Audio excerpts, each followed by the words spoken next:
أعوذ بالله من الشيطان الرجيم. بسم الله الرحمن الرحيم. الحمد لله رب العالمين، والصلاة والسلام على سيدنا محمد وعلى آله وصحبه أجمعين. الحمد لله على نعمة الإيمان. الحمد لله على نعمة الإسلام. الحمد لله على الهداية. الحمد لله على شهر رمضان.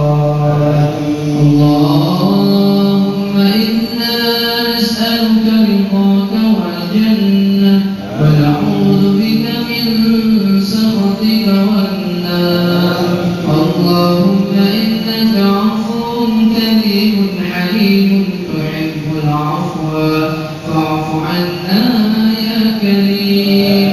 اللهم اغفر لنا ذنوبنا وذنوب والدينا وارحمهما كما ربيانا صغيرا، ولجدنا ولجدتنا ولأستاذنا ولمشايخنا ولجميع المسلمين والمسلمات والمؤمنين والمؤمنات الأحياء منهم والأموات برحمتك يا أرحم الراحمين.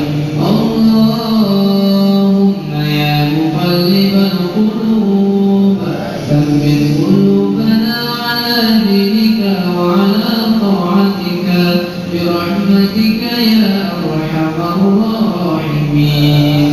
اللهم ادفع عنا الغلاء والبلاء والوباء والطاعون والفحشاء والمنكر والسيوف المختلفة والشدائد والمحن ما ظهر منها وما بطن من بلادنا هذا خاصة ومن بلدان المسلمين عامة، إنك على كل شيء قدير.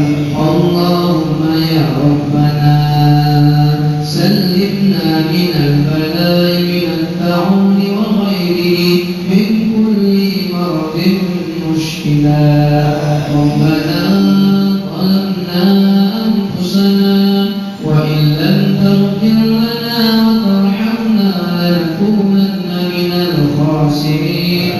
ربنا آتنا في الدنيا حسنة وفي الآخرة حسنة وقنا عذاب النار. صلى الله على سيدنا محمد وعلى آله وصحبه أجمعين.